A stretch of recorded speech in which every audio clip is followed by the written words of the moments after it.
is the only one? No. They're the only ones in.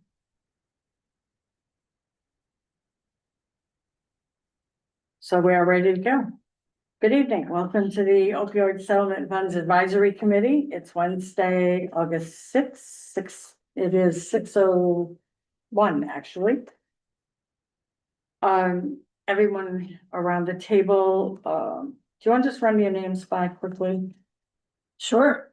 Jamie Comstock. I work at the City of Bangor's Public Health and Community Services Department. Scott Party with Push Start. Jason Hunt, I'm a resident of Bangor and I work for Wabanaki Public Health and Wellness. Mark Hathaway, the police department. Sue Haas, City Councilor. And Scott knows I'm here for lived experience. Allison Small, I'm with Community Care. Shelley Yankowski, lived experience. City Manager Carolyn Lear. And who do we have up there? Hi, I'm Mackenzie David. I'm with the Moss Center. I'm here to answer any questions about the grant application template you guys are going to look at today. Thank you. Okay. All right. Our first item has changed. We are going to look at the template, I think, first, because we really need to move along with that and get that going. So I feel like I'm gonna do the same thing we did last time, which is it takes me a minute to figure out how to minimize the screen. Or maybe I can just share. I did pull it up. Yes.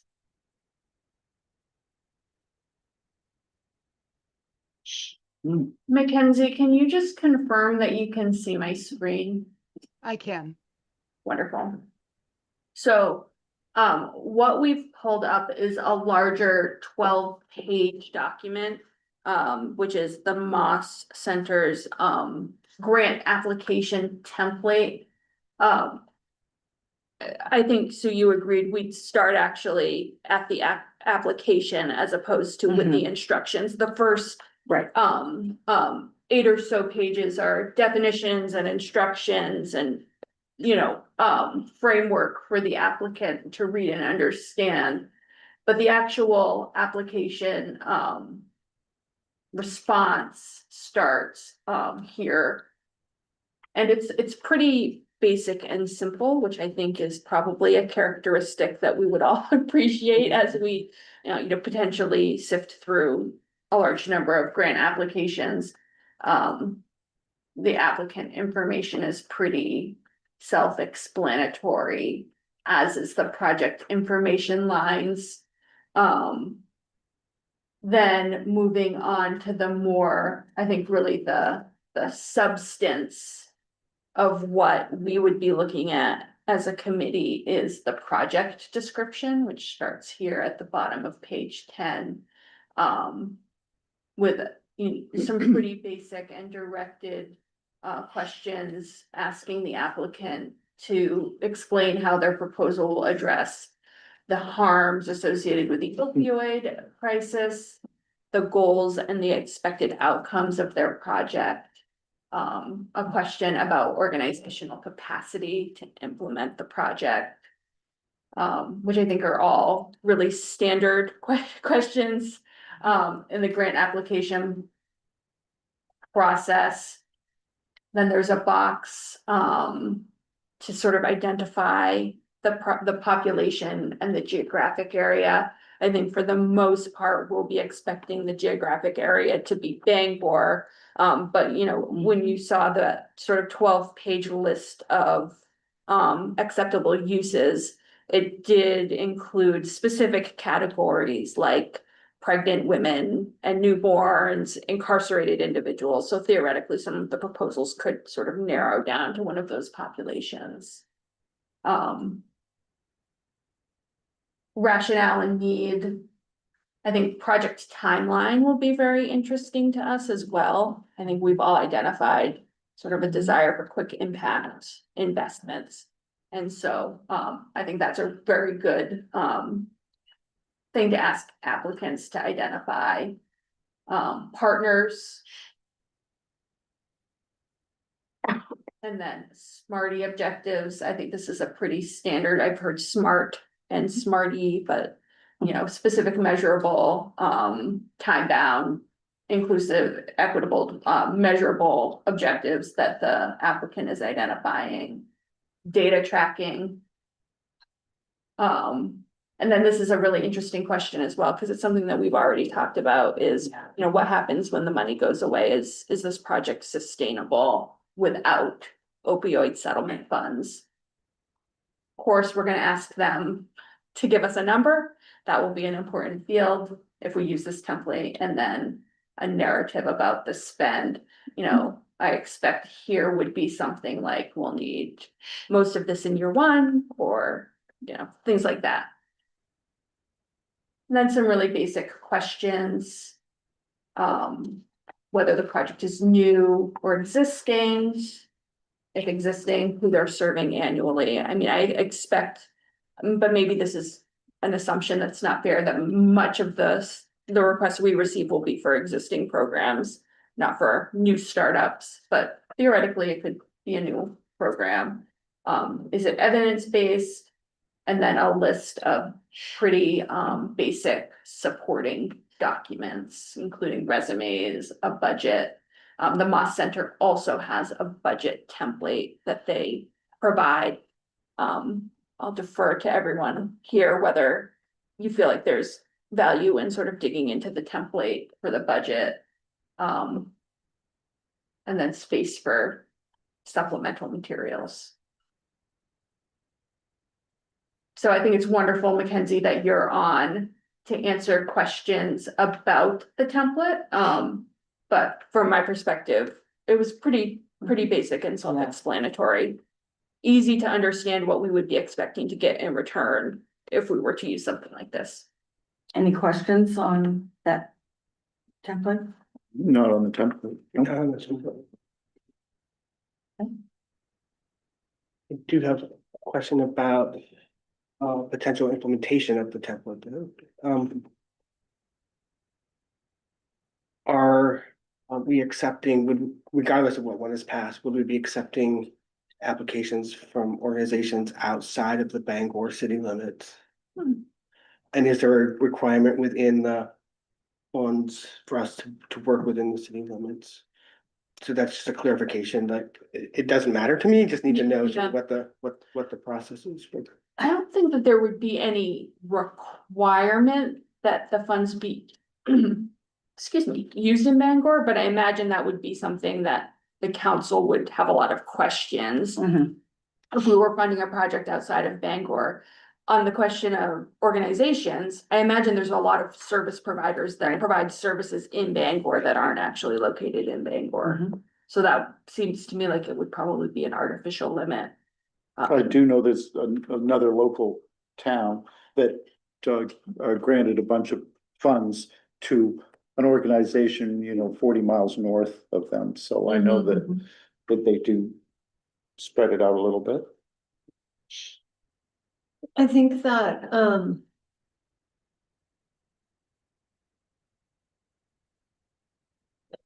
right, I think we need to consider it and talk about it and figure it out.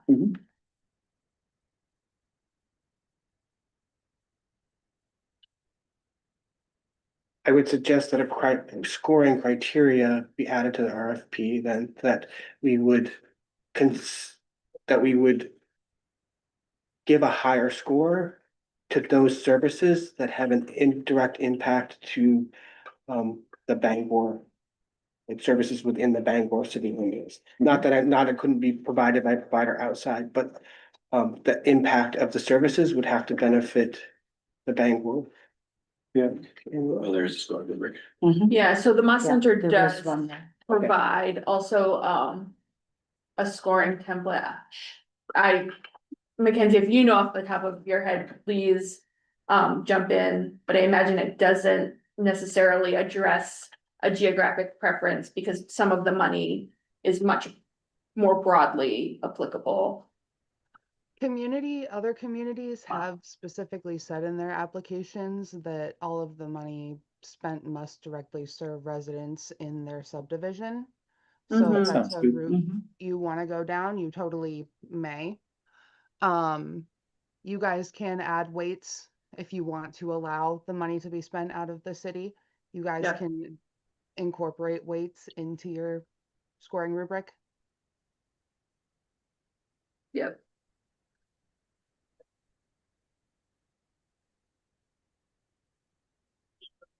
I had one more question. It's regarding how long do recipients have to spend the funds? Good question. I mean, with the ARPA thing, we had till 2026 to spend the money, so there should be a limit. I would Yeah. think we would want a limit. One of the things I was thinking too is in turn, this kind of gets at your limit.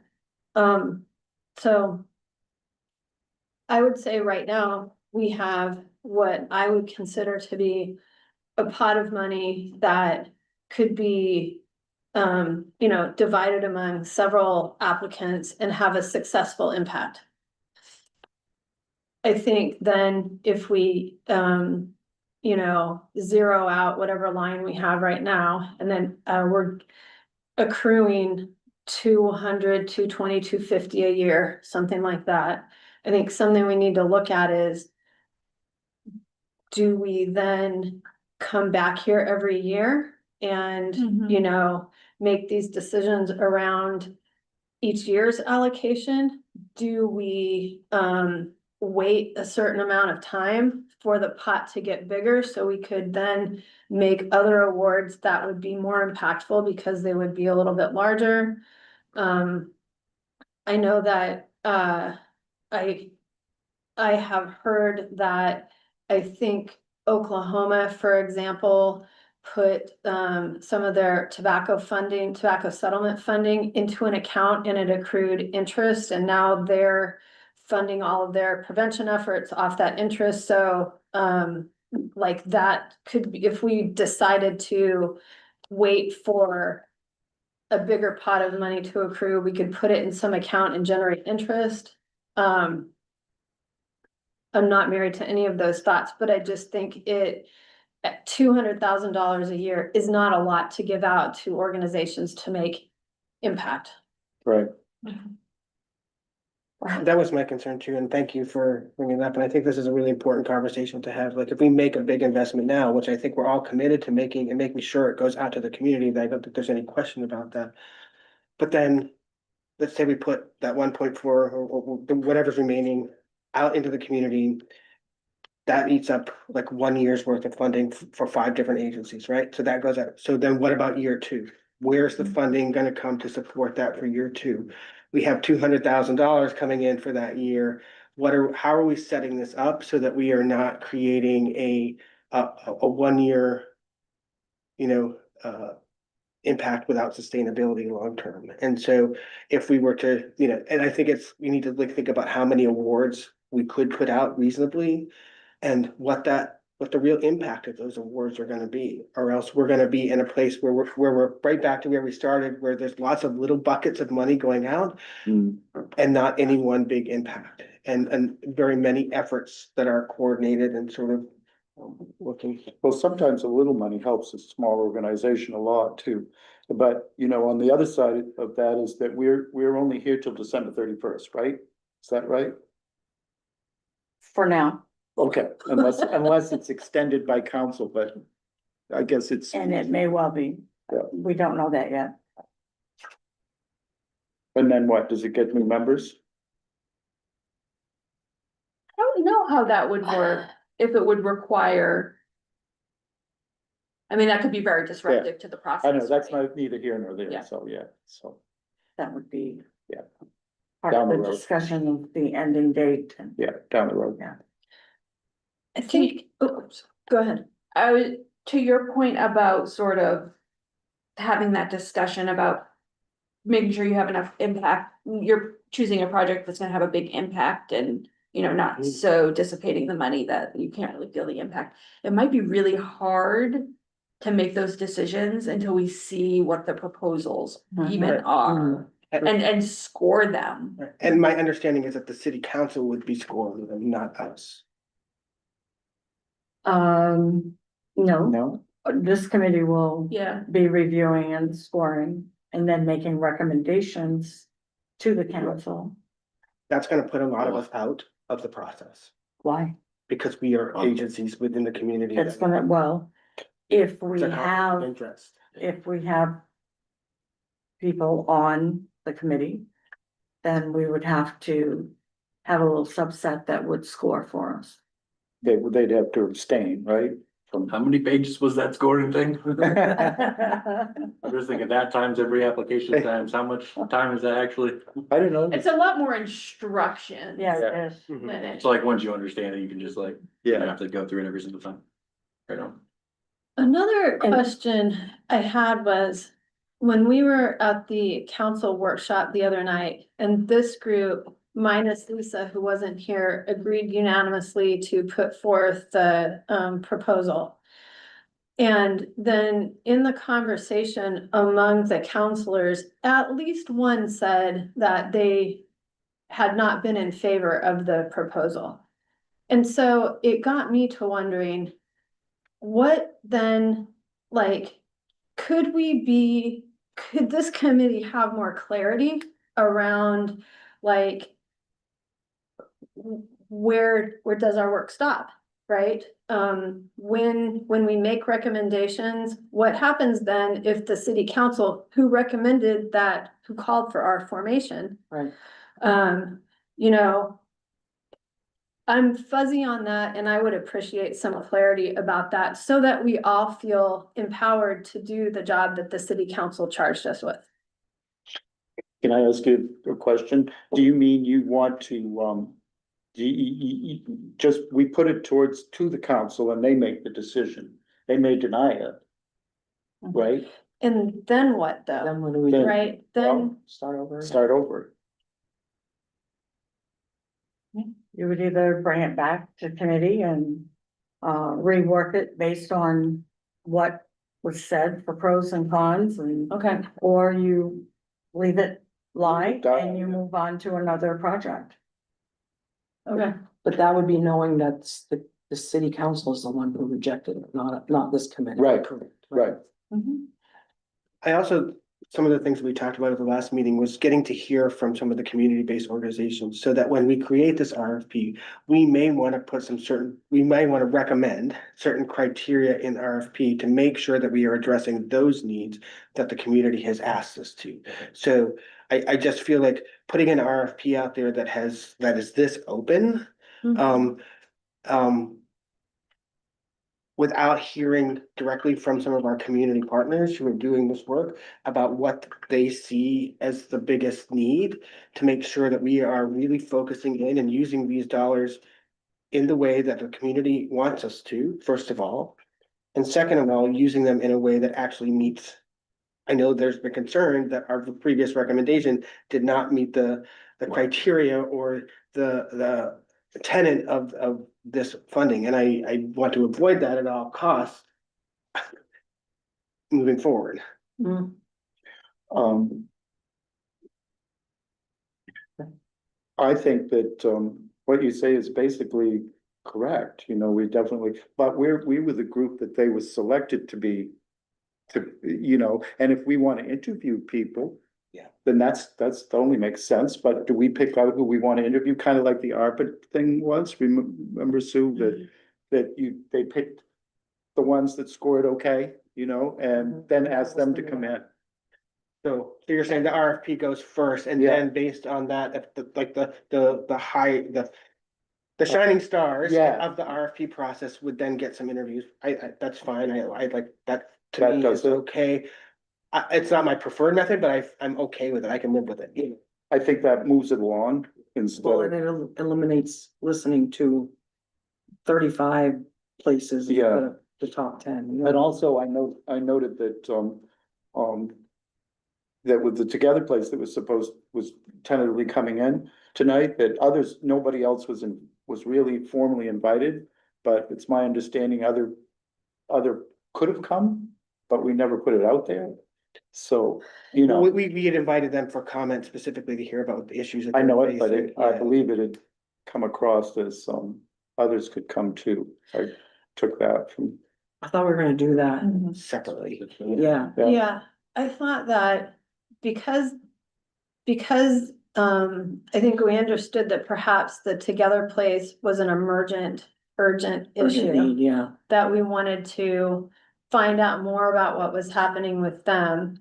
And then I also thought that we had a plan to invite other organizations and speak with them and get a better full committee understanding, I think, of the community issues. So what do we want to do first? Do you want to have people come in and interview people first, or do you want to put the RFP out first? You know, what I was thinking is, like, I've done some RFP reviews and,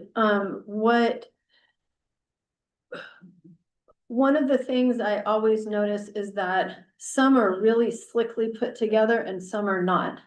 And the ones that are slickly put together are like those really pretty Christmas packages under your tree, and you can't wait to open them because you're like so stoked, like something really great is in there. And then, you know, the other like gross one that's wrapped in a brown paper bag, they might be the same thing, right? But so for an organization with a lot of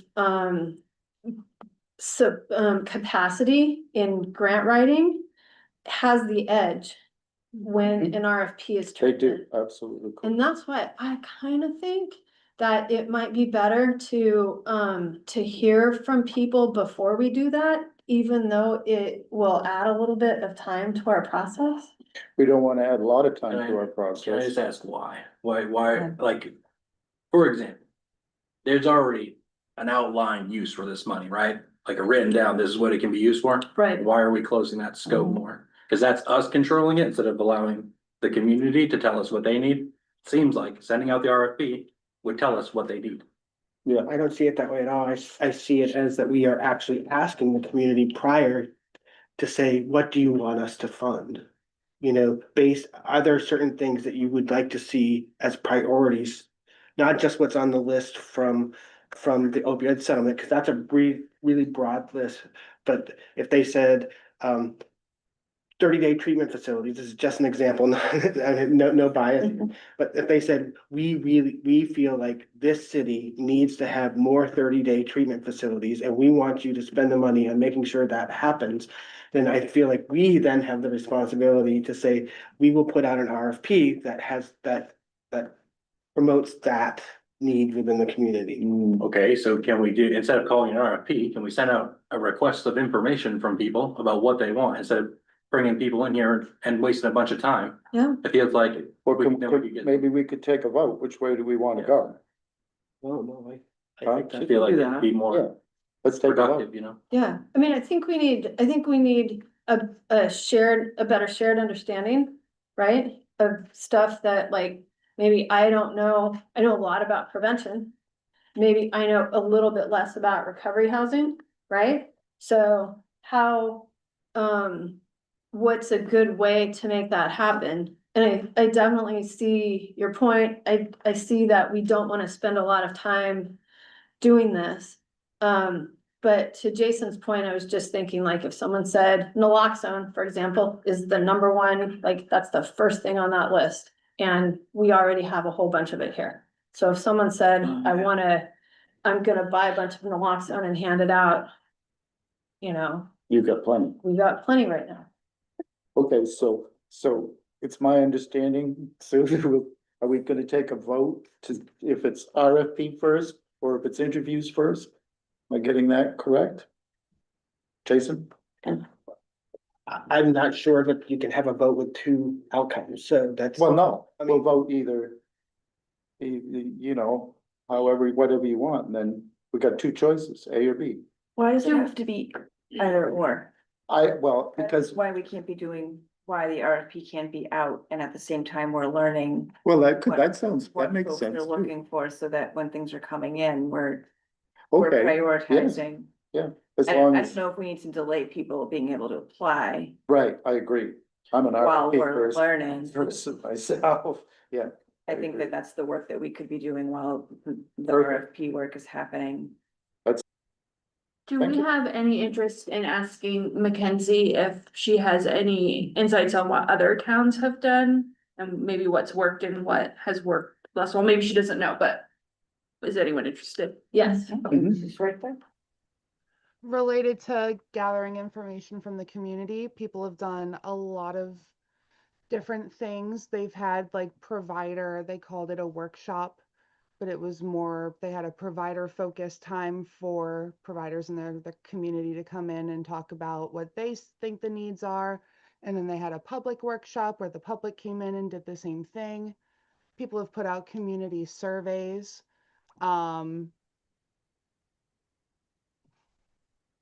Provider surveys as well have been like different ways. They've also just looked at needs assessments and profiles that we've produced as supplemental data, because we just kind of bring together all the resources available. Have those information gathering exercises generally happened before the RFP was issued? Yeah. Thank you. How many people do you, or groups do you think you would want to have to talk to get this information?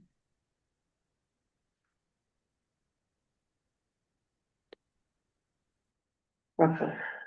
I don't know, usually it's an open call, so you say, if you're providing these services, here's the time and place, you Okay. can't. I think if you said, we're gonna see these people and not these people, that Yeah. puts us in a place That'd be- of yeah. choosing some person over another. So if we were to have the first hour and a half of one of our meetings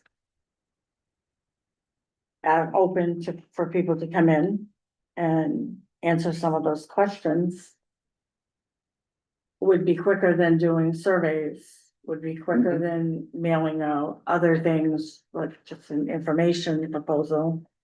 And then from that, you'd be able to look at what was gleaned out of that and then maybe get your RFP formed.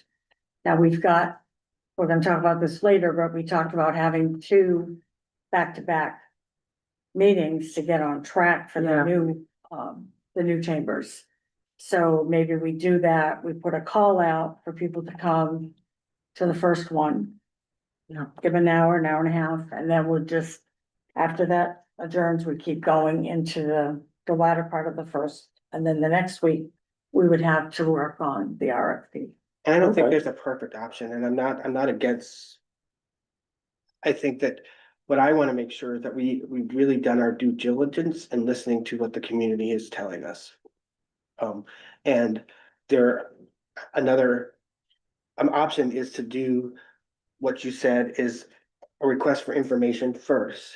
And then and then to say, out of this, we're gonna pick the top 5 people for an hour, top 5, or, pick an, number proposals to fund, because we're gonna also have to decide how much of the award's gonna be.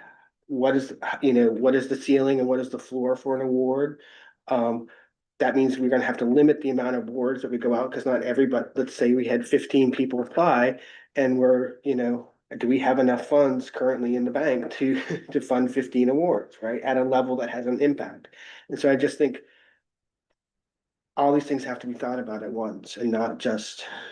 So I feel a little bit like I'm coming in on the back end of this because the city had the money and then I don't know what happened. Because I don't live in Bangor, I didn't care.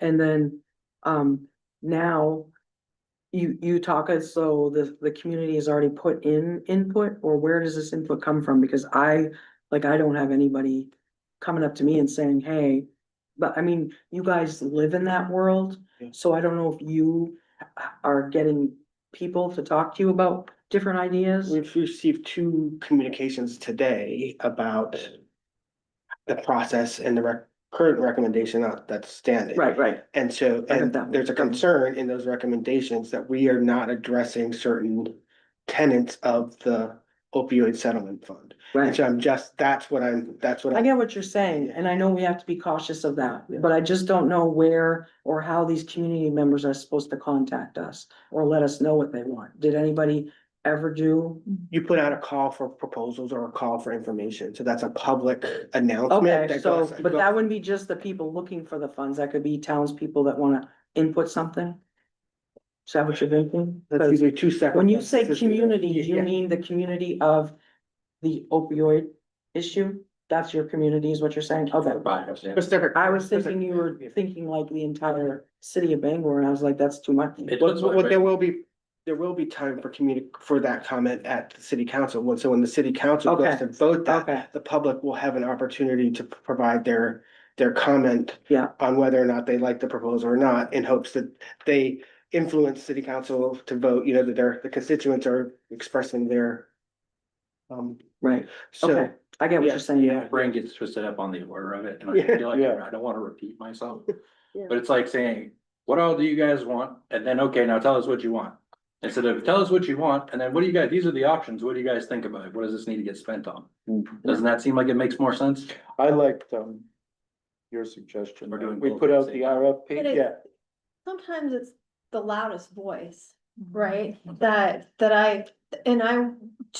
I wanna be sure that I have enough of an understanding. I think this is largely about filling gaps and working together and leveraging funds to make those funds go farther. And so,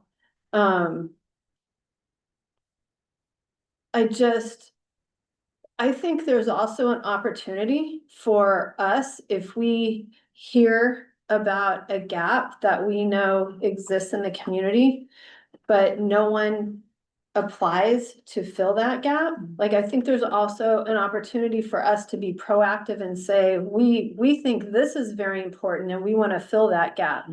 But I think by having providers respond to RFPs, that limits the amount of information that we have before we can make a decision. And I think that could play out in an example of, let's say we go through the scoring methodology and we don't choose a particular project because it doesn't address a need that we feel is really important. Well, the applicant might say, well, if I had known you thought that need was really important, I would have fulfilled that need with my proposal. I think the information gathering Okay, allows us to make sure that our RFP is asking for the things that we think are perhaps the most important. yeah, that makes a lot more sense. It's I- like, I'm sorry, I'm trying. No, It's like go, asking them specifically, and it's like, all right, rewind. To, the way I was first digesting it is like, we're still trying to apply more control to limit the scope from our opinion, and that's like the opposite of including the community. What we were talking about is inviting the community in to limit the scope of what we're gonna spend this on, and then give them the opportunity to apply for the money. Yes. Thank you. Yeah. Okay. Yeah. Thank you. Makes more We got sense. there. Yeah, that's awesome. Thank you for rephrasing it. I think an example of where that's happened is around the state's initiative around detox centers, where they put out a lot of money for detox centers and had some very specific things that they wanted to accomplish with that money. And then there was not enough interest or capacity in some communities to even respond to that request. And that money sat there for a long time and had to be rethought several times before it went back out. And I'd hate to see that happen. That's kind of what's happened now. We're trying to resolve that through this process, right? So I just don't want to see us, think, ooh, Well, nothing's gonna be perfect, but we'll do the Right. best we can. yeah, we were chosen. Yeah, Do we feel like it's necessary to do in-person interviews? Cause I just feel like it would take a lot more time than to just ask people, but to like submit what you want. I do like the personally, I like, put out the RFP. I'm just so cut and dried sometimes, put out the RFP, score them, and then ask those people to come in. That's just opposite of what they. I know it is, I just have to, I know that it's totally, I know it's opposite. I'm just making sure I'm understanding you too, Yeah. like I'm not misunderstanding. No, you're not, you've got me. No, I I agree. I think if we've got the same information from each person, it's gonna be easier than a presentation that. Yeah, and it also takes out the who's loudest in the room. This is Mm-hmm. this is what we want for information. What do you want to spend on? How much do you think should be spent? Et cetera, et cetera. Send it out to everybody, get it back and go over it. Okay, so when Like- can we do that? What are your gaps, Right. right? What are your barriers? What, if you had an extra, you know, whatever amount of money, what would you do with it? How would you do something that you're not doing now?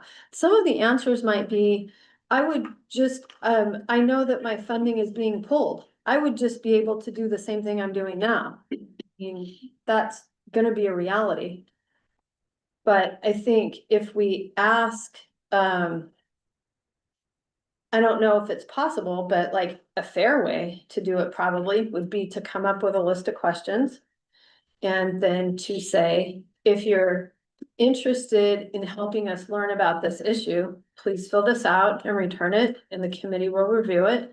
And then we can fine tune our RFP based on that. I think it makes sense to me.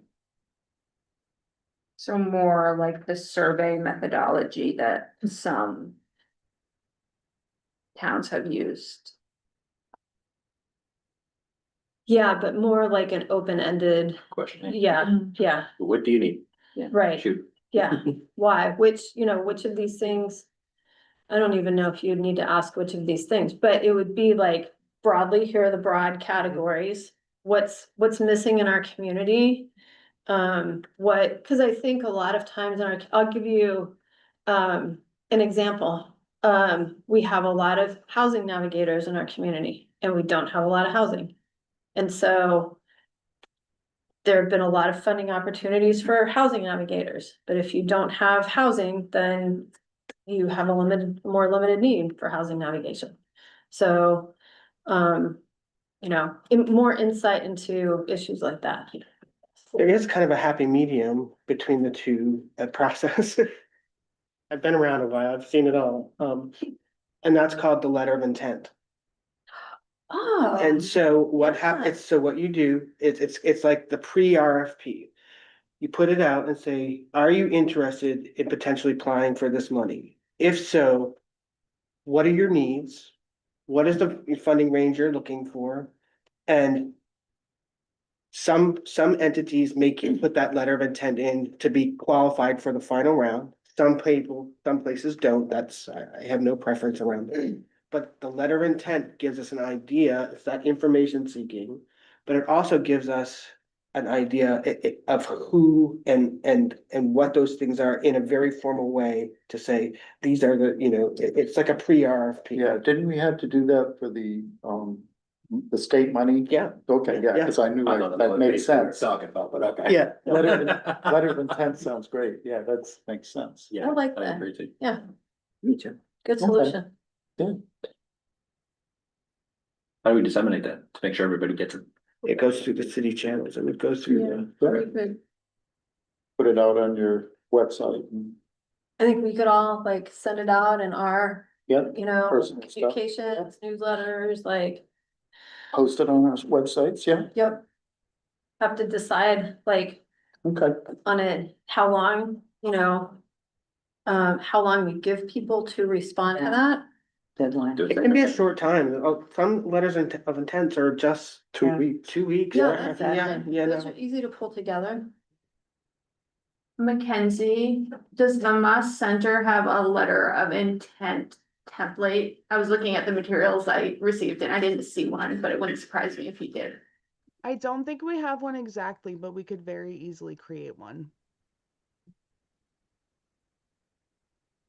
My last question is, does the city need to have their own template or do we have to get special approval to use a different template for an RFP? I mean, I think we would need to make sure that they hit the same important factors. So we would need to bounce what the Moss Center produced against our rules. That being said, I imagine that most cities and towns have very similar requirements and that the Moss Center is probably aligned. That would be another place Yeah. for hang up on time. Yeah. Yeah.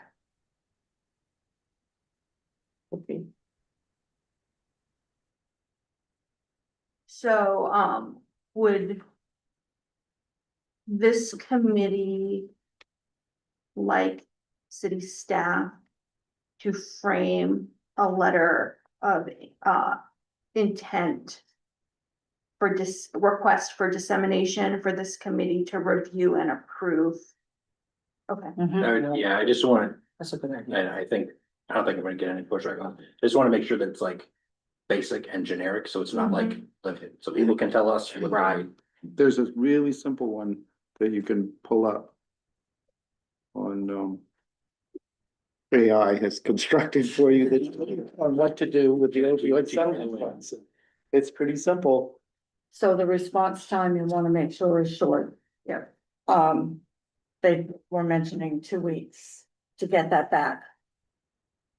Seems like a really small window to me. It's like, here's the question is, if somebody doesn't get a letter in that 2 weeks, that disqualifies them from accessing the money. That's not, We have to put a deadline on something, yeah. It just seems like. It doesn't have to be Seems like a 2 small weeks. amount of time. You can make it longer. yeah, all the federal grants are now 2-week turnaround. That's like normal. Yeah. I don't have any experience with Yeah, it. it's horrible. I agree with you. It's a very short time. But it isn't huge. They're not horrible anyway, you know? Seems like to me, pretty much everybody knows that this money is available to be spent, because it's been available to be spent for a while. Right, so, So. yeah. Let's make sure that everybody knows.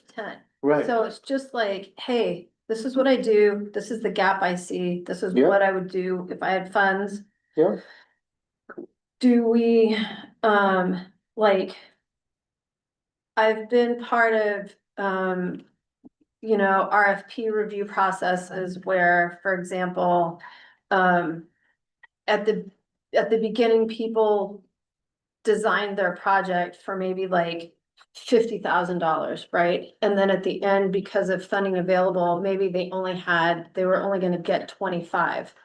So obviously what you can do with those two amounts of money is different. So if we, I guess, based on what the design of this letter of intent is, I don't even know if I have a question, but Are we gonna limit it to one idea per person, like one idea per agency? I don't know, a letter of intent is just a letter of intent. Or it's like this, yes, I intend to apply for this money for this reason. Basically, yep. Yeah, are we gonna, that's what I'm saying, are we limiting it to one reason, or we say we could use it for this, or we could use it here, or we could we could use 100,000 here, we could use 50,000 here, we could use 10,000. Well, You get what I'm saying? I do, like, what if we called it like a letter of information, right? Or, which would mean I could apply, I'm not binding myself to apply. Here are the things that I could use the money for based on, different levels of funding available. I don't wanna overcomplicate it either, I just wanna make sure that we don't limit, like, you only get one idea, everybody go. You know what Well, I I mean? think that's really important because I think it goes back to what we were saying earlier about we have a bucket of money, not an ocean of money, right? And so, and if we get 15 really great proposals and they're all, $200,000 proposals, we're not gonna be able to do that, right? And so then we say, okay, we're only gonna give 50, which then limits their proposal, like, in that case, a lot of times you're not even able to do any of it because you thought about what it needs to cost to do your project, right? Also, perhaps we should decide on a limit now, so everybody's building it around whatever that number is. I feel like it would be us asserting that again, I think we should leave it up to the community, I think we should just add, I personally feel like the first step is community, what do you want? And then take that information and we can go from there, because we'll be informed. You don't think there should be a limit? I absolutely do, but I think we need to know what everybody actually wants to do with the money before we decide what that is, right? The limit should come later. Right, Okay. once we know what people want, because maybe everybody only wants $5. Right. I mean, nobody ever wants $5, you get what I'm saying? Well, and I think the city's been in that position a lot before where we say, we're gonna put out a road, we need to pave this road from here to there. And we have an idea of what we have in the bank for that, but if all the proposals come back in and they're, $10 million over what you have, then you have to rethink what you're asking for. And I think Scott, you're right, I think that will help us to determine do we have enough resource to meet the need? maybe not enough to meet somebody's need. This company's need or this person's need, but maybe enough to meet this person's need. Information is helpful. At some point, impact will come into though, Yeah. because you'll have $5 here might help this many people. Right. $5 isn't gonna be a thing, I hope. Well, we can give out a lot of $5. We really can, yeah. So it's, I don't know how we would even say right now, this is the cap, because we don't know what that Yeah. cap means. Yeah, we need information, I think, before we can make more decisions. Okay. So I'll repeat just to make sure I'm coming away with the correct understanding of the committee before we do anything. So I'll work with staff to draft a mock-up with some suggested time to respond for this committee to come back at the next meeting, make edits, change language, and then we can finalize and issue it after that. Okay. Everybody agree? I do like sharing. Looks like we have agreement. Good.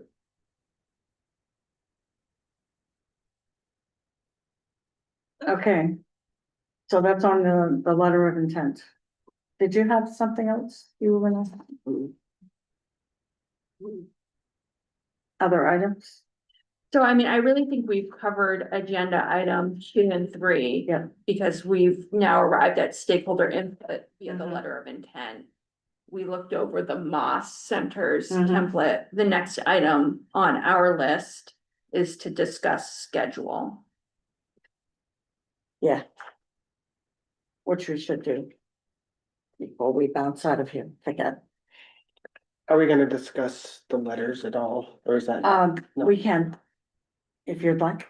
Mhm. I only got I one do. email. You only got one? think it's important I think it's important that we bring it up and we address it in front of the public. Sure. Okay, so did you get Oh, yeah, 3? 3, no, I got 2. You got 2. I got One got only went to 3. council. Okay, that's why I got 3. Was that the last one that came late? Because I got that one. Yeah. No, there was another one, I think. I just got an email. Oh, I get 2.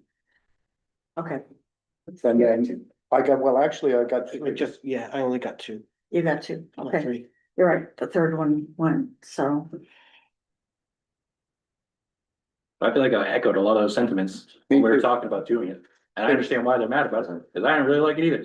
Okay, I just want to say that, uh, I have to say this, that I felt shamed into voting for it, for the HIV money. I felt that we were put in a position where we didn't have, I felt like we didn't have a choice. And that's why I voted for it. And if I had it to do over, everything was in very short notice, and it was kind of crammed at us. And if I had it to do over, I'm not sure I would go that route. I do think that it was a huge chunk of our money that should be the responsibility of. I'm not saying that we could do it, that we could make the state do it, or make the state or the CDC do what they're supposed to do. But what I'm saying is, I certainly feel like that I was shamed into it, and I feel bad about that, and I feel like I shouldn't have felt shamed about it, but that's my opinion, and I wouldn't vote for it. I don't think I would, if I had it to do over, I would vote against it. I think there's some confusion to some people with what we're doing with the Bangor money and what Penobscot's doing with their money. The county, it's a whole different crew of people. We don't know yet what decisions they're making. And so if they decide to give out money for $5 for people for something, and we're doing the same $5 for the same people, how are we gonna know? They want to collaborate. I talked to one of them. Yeah, Yeah, we need to bring that gap for sure. When we said it 3 or 4 times, we need to actually. yeah, we do. Yep, I spoke to one of them today, and they do want to collaborate with the county. I mean, could we invite them to the next meeting? Yeah. We just don't want to do the same thing they're doing and then find out after the fact that. Well, that's that's happening. the thing, Yeah. I don't know, and I just feel too like, these meetings are televised. And there's a secret. Yeah, You know what I mean? yes. Well, that's, If that I was. hadn't been invited to be on this Yeah. board, I would not have known this thing existed Yeah, at all. But- I'm in the mental health world, so trust me, just saying, you know. a lot of Bangor citizens know how to find these meetings, because I've been to a couple, and they're all here talking about stuff that, you know what I mean? And so I just feel like it's televised, you see it, if you have an issue, let us know. Hmm. I don't think we need to be berated, you know what I mean? Mhm. I felt like I was being berated for what I did, and I was on cloud nine thinking I was helping people when we left here that night. Mhm. That, yes, it's 26, maybe more people. They are homeless, but the majority of them use drugs. Mhm. And so I felt like that covered the umbrella of I all do. of it. I feel that way too. Yeah, It you know. definitely, Yeah. I looked it up. It hits a mark. Yeah. You can spend the money on HIV, absolutely. Yeah, and so I Absolutely. felt a little bit like, But I feel it was, geez, you yeah, know? I felt it afterwards from hearing from the public, because I'm on the street too. Yeah, And these letters kind of topped it off, was that, they got way too much money. The city got way too much money, and I've heard it. the city didn't ask us to give them that money. No, we could have said And no. neither did the Bangor Public Right, no, Health, no, we chose you, Right, you know what I exactly. mean? We Yes. chose these people. We did. To carry forth with what money we did. Yep, we did, yep. And the city is that made up decision. of elected officials, elected by the people in the city. Yeah, The city represents the people of this city. The city is a entity that is empowered through law to provide these services and certain actions on behalf of the people. And so this idea that the city is something, an evil entity that is doing something against the will of the people, I just have a really hard time with, and I find it really, really hard to accept. And I agree with you. I feel like we left last meeting feeling like we had accomplished something. mhm. We went to the city council workshop meeting, left there feeling like we had accomplished something. And I feel like we are impacting immediately many people's lives, not just the people within the HIV outbreak, but all the people that are connected to those people and all the people who will be not getting HIV because we made that action. I feel no differently about it. I'm not a fan of it, but I feel like it needed to happen and it needs to get done. And like, Yeah. which, if we involve everybody else, let everybody else put their input, we're talking about months, how many people are gonna get infected with HIV while we're doing it? Right? You already know it's It's true. triple whatever they're So- saying. Yeah, and It's not really, it really isn't a question, honestly, Right, morally, it needs to happen. It needs to happen, It needs to right, happen now. right, but the idea that perhaps the money should have come from someplace else is what's Fair. on my mind. It just doesn't exist, so I'm sorry. Well, I don't know, Okay. yeah, But I didn't either, right? And I still don't know for sure, because I'm not an expert in the matter, but I've asked lots of people, and what I keep getting for an answer is the money that did exist got pulled, right? We can't ignore it. Eventually, it will get bad enough where somebody will have to pay for it, but how far down the line does that occur? right, and is Right. this just a drop in the bucket? Is it really gonna accomplish anything? and I I don't know feel, about that either. I feel too, like, if we don't address. Basically what, I can't remember the council member's name, but he said something about Needle Point Sanctuary, Mike back, yeah, yeah. We can throw dollars at this thing, we can throw 2 caseworkers, but if you're not actively replacing these people's needles. They're still gonna use dirty needles. exactly, You know yep, what I mean? yep. And so I know your Wabanaki people do something like that, but is it enough for the whole city? It's not enough for the whole city. You know, I've so- been asking for help for a long Yeah. time, right? We're exchanging the first half of this year over 200,000 needles in just 6 months, right? So that we've taken in and distributed less because we have to distribute less to be able to make sure that we have enough for everybody over. Can somebody reiterate what we're talking about? Because I wasn't at that meeting. What was the Syringe concern? exchange. Yeah, what was the concern? Oh, it was the one they went to, Yeah, what was the concern? no, No. he just asked that we think about, Needle Point Sanctuary. yeah, and what their services are. As far as combining it with probably what the caseworkers are gonna do. Hmm. Well, I mean, not spending the money on them because we've already given the money to the caseworkers, but. Well, there's more money. It's not, Yeah. we Right, haven't and emptied so- the bucket yet. Right, yeah, but I thought that was very kind of him, to mention that, because, Or maybe, hopefully, or maybe Needle Point Sanctuary will put an RFP in. yeah, I'm hoping. And also, it would be silly to think that they're not gonna collaborate in some way. Cause I Because saw that, they're the biggest needle exchange. I saw They that. are collaborating. Yeah. They do, there's a Right, whole so- group, like Yeah. actively working together all of the time Yeah. Yeah. on these issues, and I think. You're right when you say the resources don't appear to be there. Mhm. Yeah, we don't wanna wait until it gets where, I don't wanna wait until it gets bad enough where somebody's probably like, oh yeah, we probably should do something about this. Mhm. I don't want- Well, I feel better. Thank you for your concern. Yeah. Other comments? So I would like to just confirm one takeaway I had from the conversation, which is we would like to invite Penobscot County, the committee, to our next meeting. We can invite them. Okay, Yes, please. I will do that. Yeah, we said it a lot. I think it needs to happen. We just have two because in a it's like, row, so if they can't make the first one, they can make the second. Right. we're making Oh, progress. so what are our dates, our next dates? Oh, yeah. We haven't come up with them. yet. Okay. Circling back to schedule. Before we move off this topic, I think everyone also received a freedom of access Mhm. request Yeah, closer to this meeting, kind of make it the hour before the meeting started. I didn't. So the city will send you an email. Just letting you know, please, forward any emails that are responsive to this request, and then the city will send the emails as a package. is that all like all the ones from David Warren and, because I don't think I've communicated with anybody other than regarding this, you know? Yeah, same. So it'll likely be, our assistant city attorney, Grace Innes, who you'll get an email from. Mhm. And it'll have instructions on exactly what to provide. Then she'll look at what you provide and compare it to the request and determine if there's anything confidential or, things like that. And then she'll return all of our responses as a package to the requester. Yeah. So that will come. You don't need to sort of everyone reply individually to Good. the How did requester. that request come? It came via email. You were on it. I don't know if you got it. I did see your name. Oh, was it probably the only email I got? It was at was- 5:27. Yeah, it was late.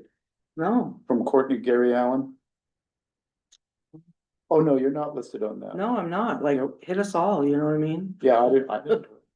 No, but you know what I'm saying? Like, if you want stuff, like, Yeah, include all of us or an entire well, I group. think she didn't know who everybody was.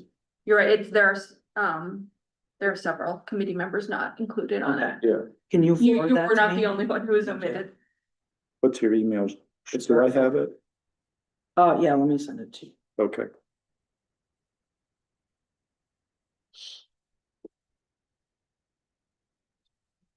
I feel like, sorry, to circle all the way back to the very beginning of the meeting. I feel like at the first meeting I asked, is there something that the city council already wants to spend this money on? Because it would be good to know that.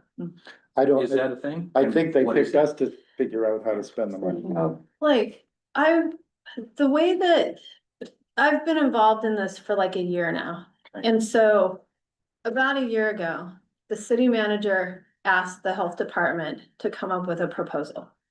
We came up with a prevention proposal, a multi-generational prevention proposal. The city council said,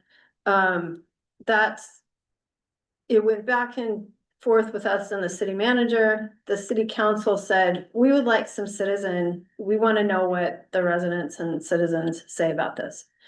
So we were asked to retool the proposal. We came up with, some ways to get input from community members.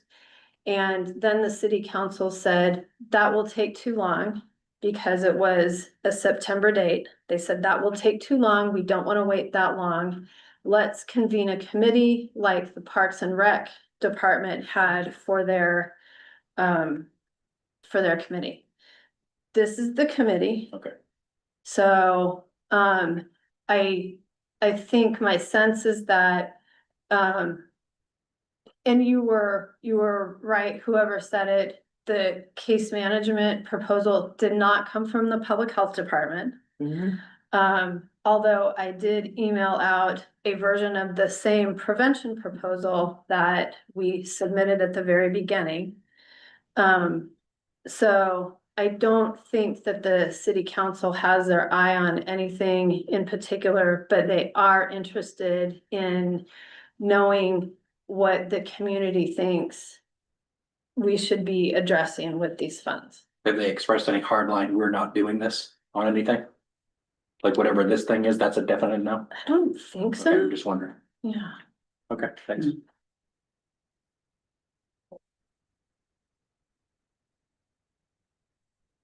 Are you looking at the calendar? I am. Okay, so. We want to get on track to be not with the school committee. Yeah. So if we do two back to back.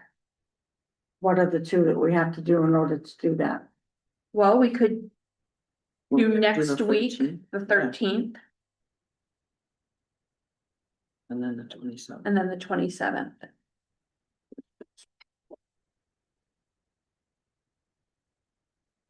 And that keeps us off in the Wednesdays that they're in there. Yes. So the 13th and the 27th is our. Does that work for everybody? Yep. Works for me. It's better than changing the day. Yeah, for sure.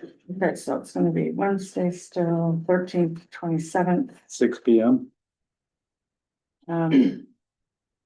Yeah, I think we chose the 6 p.m. because a lot of you work until 5 or after. I got my baby. Uh, The pardon? baby mama gets out of work and then I give baby to baby mama and then I'm here. Get right at 6 o'clock. So the, yeah, we'll keep it at the 6. Yeah. Thank you. Where is it gonna be? The new council chambers, Okay, sure, I'm guessing there's gonna be signs. City Hall. City Hall, You Yeah. just walk into City Hall and. Yeah. and walk right in, it's on the first floor. And then There you they're go. really loud. And I'm quite sure there'll be signs, but yeah. Okay. You can have a police escort. It's a. Yeah, yeah. You just wait at the door, Mark. Post you outside the door? Yeah. Direct? With a little light on you. But yeah, it'll be exciting to get back there. There's been a lot of effort put into it and I think it will be. I will repeat something that the assistant city manager said, we have to be patient with the new audio visual because it's all new and they're learning. So there may be a few bumps there, but we'll still be able to broadcast. I'm in person. Yeah, we might not see you. No, it's all up and running. They're just Yeah. learning and it's gonna be, It operates differently Uh-huh. than this system. but the clarity, I understand it, it's much clearer for those that are watching and so it should be good. Is that the last thing on our agenda? It is. Do you have something else? Anybody have anything else? Just to recap real quick, we're gonna send out a letter asking people what they want.